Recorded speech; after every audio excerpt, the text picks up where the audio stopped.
Are you a recent graduate of a school of witchcraft and wizarding?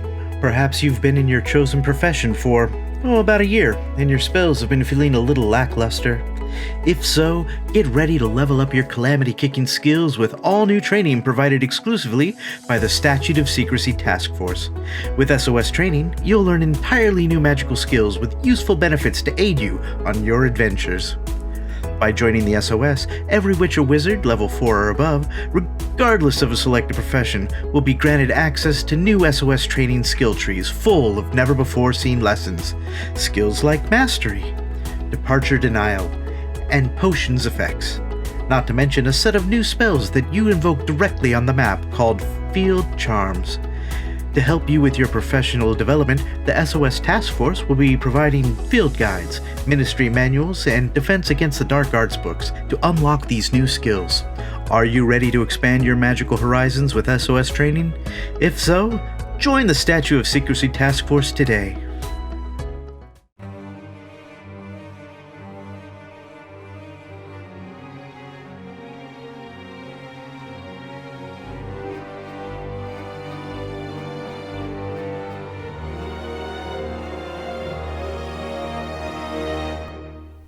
Hello my witches and wizards, this is Professor Rowan. I'm coming to you from the Rose Gardens of Salem on the last day where I can legally be in public without a mask on.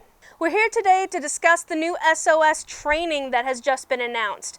I'm sure you've seen information about it. There was pop-up news information on it through Wizards Unite's application on your cellular telephone device. I just really want to break down some of the information that you may not have been able to glean from that quick news blurb. First off, this is all new training. This is not in any way profession attached. So it does not matter what profession you are, this training is available for you as long as you are level 4 or higher. Now the way that it's worded does make it sound like you need to choose which path you are going to take, which spells you are going to learn, and it makes it sound like that is at the expense of other spells.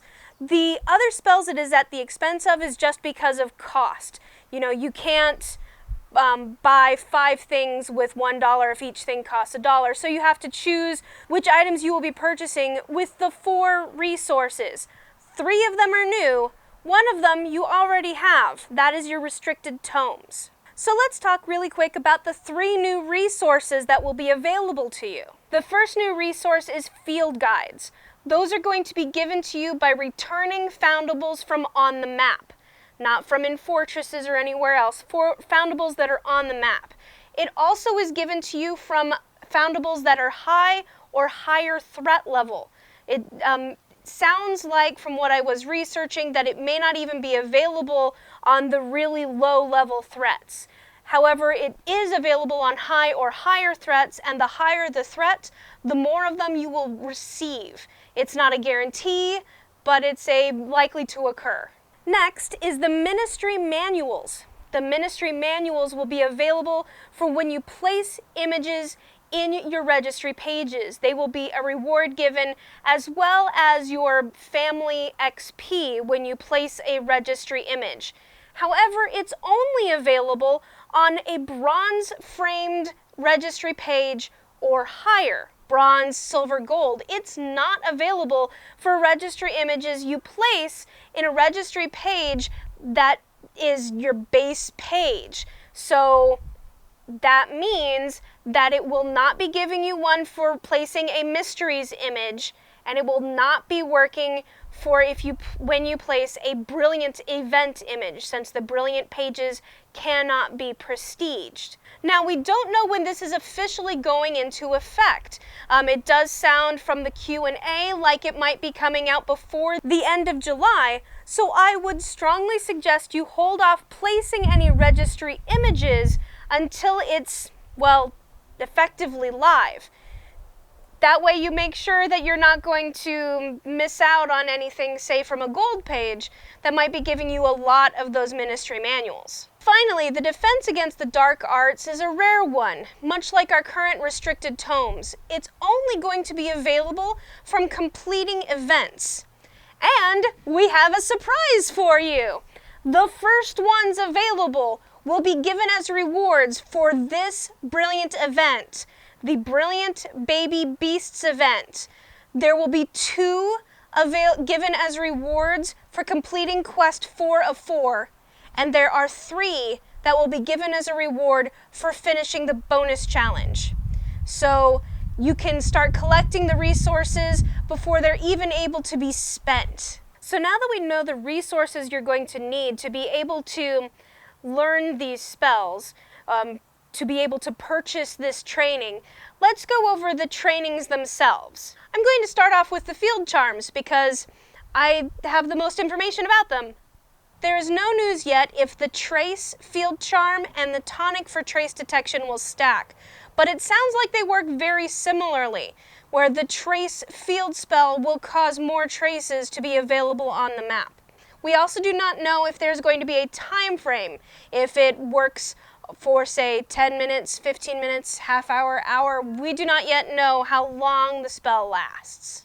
The other 2, the Spell Energy and the Greenhouse charms, both kind of work like a dark detector, where their benefit is for everyone available to whoever wanders by can get the benefit from that.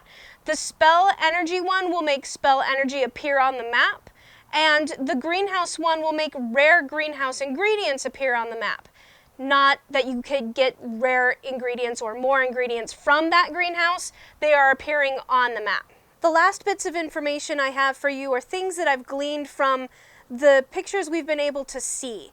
It does look like, for example, that the potion reduction time is for specific potions. For example, reducing the time of specifically just the strong stimulo potion by 4%. However, that 4% reduction would still be useful considering how long it takes to brew a strong stimulo potion. It also doesn't look like these are in any way an increase to the master's notes, but to a decrease of the general brew time, whether or not you are using the master's notes. Since the spell tree, the training, doesn't say anything about master's notes, it just specifically mentions the potion. The other spells listed, things that are supposed to decrease the probability of foundables dissipating on you, or increase the potency of your spells. Those sound an awful lot like your base stats, which are given to you by your profession. So it sounds like these do things like raise your precision outside of what would be your base for your profession. Your profession may be maxed out. This is a way to increase those stats even more. Like a tiny little permanent stimulo potion boost. I'm also interested in the confounding confoundables, so it looks like you have a decreased percentage chance of departure, which I don't know about you, but every once in a while we fall into departure hour where everything departs on you. First cast, second cast. We call it depart o'clock, when it's multiples departing in a row. So hopefully this will help with that. It may sound like only a 4% chance isn't that big of a deal, but anyone who's ever played D&D knows that a 4% chance is pretty much a guaranteed chance. And finally, this isn't in any way mentioned in any of the information that has been released. It's something I noticed in the pictures. Besides the SOS training, there is something called combat training. The SOS training in all of the pictures is highlighted in gold, which makes it look like that's the page you're on. Combat training is going to be a different page, something else that you could potentially go to.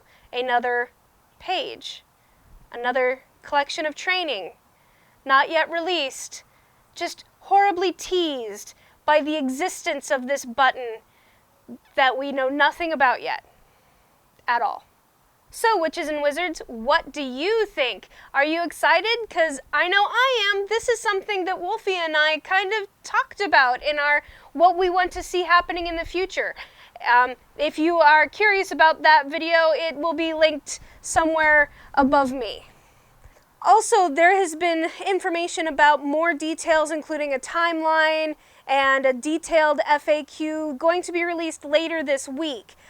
I am going to be traveling across the country, so I'm not sure when it will be released and if I will be able to be around my camera equipment at that time.